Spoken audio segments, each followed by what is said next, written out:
Bonjour, chers compatriotes congolais, bonjour, chers amis.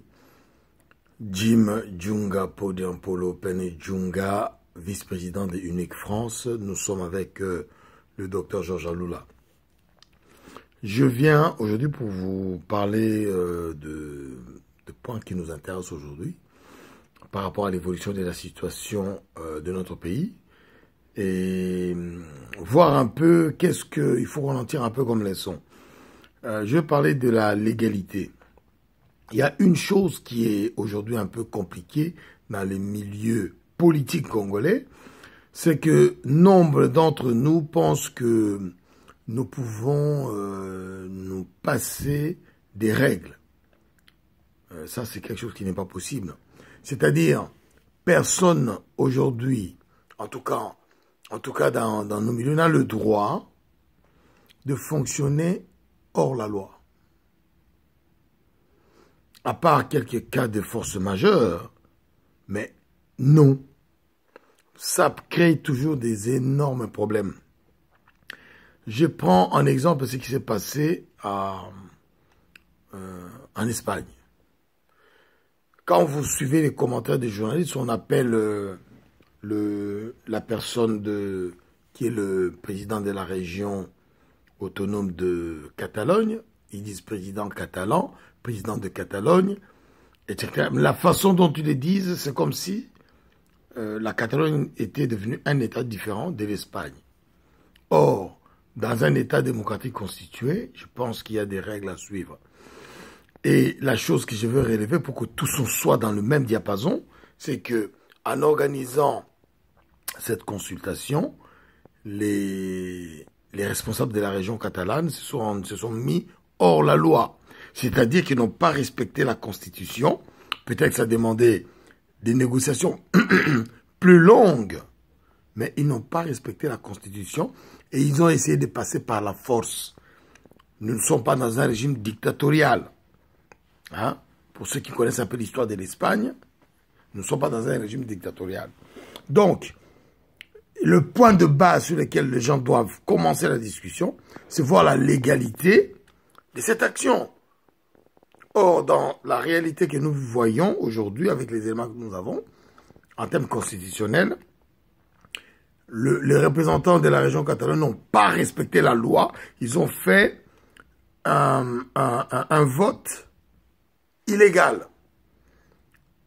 Hein? C'est cette illégalité originelle qui fait que tout ce qui sont faits est totalement hors la loi. Et ils n'auront pas, c'est-à-dire qu'on aura beau critiquer vous voyez, ils prennent des expédients. Ah, les policiers ont été très méchants. Ah, mais vous savez, en démocratie, en république, c'est que tout le monde accepte le fait de donner sa violence, de transmettre sa violence à un seul, l'État. Et l'État utilise cette violence de manière proportionnée, s'il le faut. Autrement, il règle le problème par la loi en disant, la loi dit 1, 2, 3, si tu respectes 1, 2, 3, il n'y a pas de problème. Donc voilà. Et là, 1, 2, 3 n'a pas été respecté par les Catalans. Donc j'arrive au Congo pour dire que la plupart des choses qui se passent au Congo sont dans ce cadre-là. Mais regardez, je prends le cas de Alias Kabila aujourd'hui. Alias Kabila est là en train de raconter sa vie, alors que c'est quelqu'un qui n'a ni l'égalité, parce que les termes du mandat qu'il avait sont déjà finis depuis longtemps, et il est illégitime. Comment voulez-vous commencer une discussion avec cet homme-là? Toute discussion avec ce garçon est sur la base de cette illégalité. C'est-à-dire, monsieur, vous êtes un illégal. Hein? Là, je ne parle pas des termes diplomatiques. Vous êtes un illégal et la transition qui doit se faire au Congo devra se faire sans vous. Donc, on va mettre un processus de transmission de responsabilité du Congo à un gouvernement de transition, comme cela s'est passé au Burkina Faso. C'est un peu avec la force, mais dans ce cadre-là, comme ça, vous dégagez et nous organisons nous-mêmes la transition et les élections. Mais ce qui se passe au Congo, c'est qu'aujourd'hui, même la communauté internationale nous chante un accord qui a été signé par 200 individus, alors que nous sommes 82 millions de Congolais. Excusez-moi, 200 individus sont allés se réunir à Jean-Val, payés par Paul Kagame, Katumbi et alias Kabila. Donc ils se sont réunis à Jean-Val et ils ont sorti une décision là-bas qu'ils ont cachée à tout le monde parce que nous leur avons posé la question. Qu'est-ce que vous êtes allés faire à Jean-Val? Et la décision qu'ils ont prise, c'était d'accepter les glissements des Kabila moyennant des postes ministériels pour eux. Et ils prétendent qu'ils ont acté le fait de dire que ça se fera, la transition se fera sans Kabila. Les élections, pardon, se feront sans Kabila. Alors, à partir de ce moment-là, on s'est dit qu'il y a un problème. Qu'aujourd'hui, on nous brandisse la constitution de la République démocratique du Congo et à côté, en lui donnant le même poids, l'accord signé par Tshisekedi et les gens qu'on appelle aujourd'hui Rassemblement, donc G7, Front Citoyen, Dynamique de l'opposition et plein d'autres singletons qui étaient là, et tous les Rwandais qui sont au Congo dans les systèmes Kabila Kagame, on ne peut pas nous prendre ces documents et nous dire que c'est ça qui fait office de loi. L'accord du 31 décembre 2016 est nul et non avenu. Il n'y a aucun... Mais que la communauté internationale s'appuie dessus pour dire qu'il faut respecter cet accord-là, mais elle n'a aucune valeur. La chose qu'il faut respecter, c'est là où je reviens dans la légalité, c'est la constitution de la République démocratique du Congo qu'on nous a imposée et qu'on a acceptée. Elle a suffisamment d'éléments pour qu'on puisse juger des actes qui se passent au Congo aujourd'hui. Quand je parle d'illégalité du Kabila, c'est par rapport à cette constitution, pas par rapport au document unique qui a été signé par des gens qui voulaient balayer le pouvoir. Hein? On a vu comment ils se sont bataillés entre eux pour que Kabila leur donne un morceau de gâteau. Quand on voit comment Olengako il chante des Djalelo aujourd'hui pour Kabila, on se pose la question. Hein? Quand on connaît un peu l'histoire, on se dit, qu'est-ce qui se passe? Mais bon, le personnage est comme ça. Moi, en tout cas, ça ne m'étonne pas. Et la plupart de nos amis, ça ne les étonne pas qu'on en soit là. Mais bon, voilà le genre de choses qu'on a, le genre de types qu'on a. C'est des gens qui sont capables d'aller vers quelque chose en faisant fi des réalités légales qui existent, c'est-à-dire la loi. Hein? La causalité historique est la base de tout. Il faut voir à l'origine qu'est-ce qu'il y a comme texte. Voilà. Ça, c'est vraiment, il faut respecter la loi. Et quand on parle de Katumbi dans les affaires du Congo, moi, je me pose toujours la question. Cet homme-là n'est pas congolais. Pourquoi est-ce qu'on parle de lui dans les affaires du Congo? Il est comme tous les autres Rwandais, lui, les Zambiens. Pourquoi est-ce qu'on... Sur quelle base on va parler de la politique congolaise avec lui? Voilà les choses qu'il faut mettre en avant de manière claire. Nous ne sommes contre personne. Le peuple rwandais n'est pas notre ennemi. Hein? Le peuple rwandais, dans son énorme majorité, il n'est pas notre ennemi. Mais Kagame et ses soutiens, tous ces Rwandais, nous le combattrons. Voilà, c'est ça la réalité. Nous sommes un peuple profondément africain. Donc on ne voit pas pourquoi est-ce que nos frères rwandais deviendraient des ennemis de facto pour nous, mais les gens qui dirigent leur pays mettent leur pays dans une situation terrible. Voilà, donc les contre-coups seront là. Mais le peuple rwandais, je l'affirme, n'est pas notre ennemi. Aucun peuple d'Afrique n'est notre ennemi. Voilà. Et donc j'en reviens à la situation du passeport. Alors, là, il y a des décisions qui sont en train d'être prises par le gouvernement congolais sur le passeport, qui veut dégager les passeports comment on l'appelle semi quoi? Semi-automatique, non? Enfin, le terme m'échappe. Ça, c'est du... Comment on appelle ça? C'est fallacieux et c'est vraiment faire des calculs politiques là où il n'en faut pas. Mais vous vous rendez compte? les millions de passeports qui sont entre les mains des Congolais.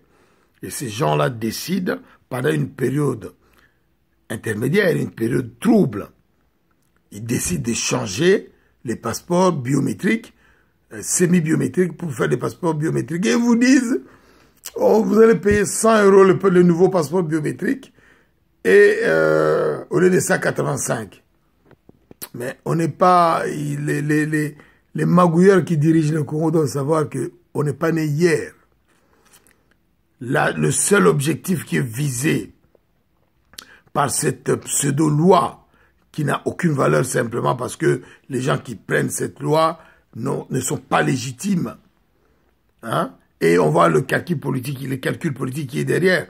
C'est-à-dire empêcher les opposants vrais qui sont en Occident et qui dépendent du passeport qu'ils ont. C'est lorsque les gens se hasarderont à aller faire de la demande de ce passeport-là, si ils mettaient cette mesure en place, ben, ça sera à la tête du client. Si tu t'appelles XY, on te donne, mais si tu as un nom et que tu les embêtes hein, dans le champ politique, ben, ton passeport, il va traîner pendant des années. Tu ne l'auras pas. Et tu deviendras un homme sans passeport. Hein? C'est totalement illégalement, j'en appelle. Mais vraiment, là, j'en appelle à l'ONU pour dire que aujourd'hui, les Congolais ont des passeports. Le gouvernement qui est au Congo aujourd'hui est un gouvernement illégal, qui n'a aucune base constitutionnelle. Et donc, à partir de là, ce n'est pas un accord signé par des bandits qui va leur donner ou lui donner à ce gouvernement-là quelques pouvoirs dans ce sens-là. Il faudrait que tous les Congolais mettent la balle à terre pour qu'on entende tous la transition qui va nous amener à des élections. À partir de ce moment-là, nous allons remettre toutes ces histoires-là des passeports en place. Où est le problème? Pourquoi est-ce qu'ils sont pressés? Ils sont pressés de quoi? Si ce n'est pas d'essayer de bloquer les gens, hein, avec un calcul politique derrière. Ça, c'est manquer de sérieux, c'est manquer de respect. Et doublement derrière, c'est encore, il suffit qu'il y ait 100 000 passeports d'échanger, ça fait pratiquement 10 millions de dollars qui vont aller dans la poche de ces gens-là. Parce que nous savons ce que c'est la magouille du passeport au Congo. C'est le passeport le plus cher du monde. Hein? Là où les pays africains, certains pays africains qu'on considère être moins riches que le Congo, par exemple, nous mettent le passeport à 40 €. Eh bien, notre passeport congolais est officiellement à 185 €.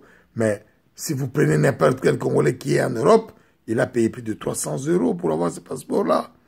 Ce n'est pas possible. Vu les magouilles qui existent autour du passeport, cela me dit que ça ouvre la porte à toutes les pénétrations étrangères dans le système national de nationalité congolaise. Et c'est l'objectif qui est visé par Kabila, Kagame dans cette affaire-là. Hein? Que se fasse Congolais qui veut. Ça ne peut pas marcher comme ça. Hein? Ça ne peut pas marcher. Aucun État sérieux au monde ne fait les choses comme ça. Donc, nous condamnons fermement, Unité nationale et intégrité du Congo condamne fermement ces genres de décisions teintées de visée politique pour empêcher une vie démocratique au Congo. Donc, les termes que nous voyons, c'est que c'est toujours les termes constitutionnels du mandat de Kabila qui sont passés depuis longtemps. Donc, il y a une illégalité dans l'occupation du pouvoir. Et en deuxième lieu, nous pouvons dire quoi? Nous pouvons dire qu'il faut une transition qui soit faite autour des forces politiques de la diaspora avec Unité nationale et intégrité du Congo au centre. Voilà. Donc, nous ne pouvons pas rester encore aussi longtemps dans l'égalité. C'est pourquoi nous demandons, après le fiasco de la 72e session des Nations Unies, nous demandons au Conseil de sécurité d'accompagner des mesures nécessaires pour que Kabila dégage de pouvoir au Congo et que ce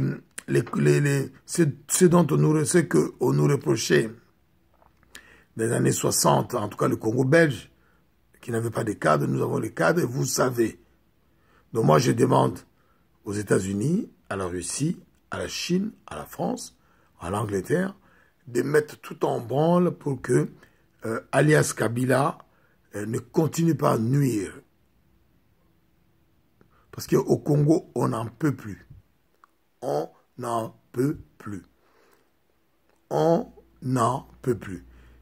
Il y a eu, depuis 1998, plus de 12 millions de morts au Congo à cause de l'agression. Plus de 2 millions de femmes violées à cause de cette agression-là.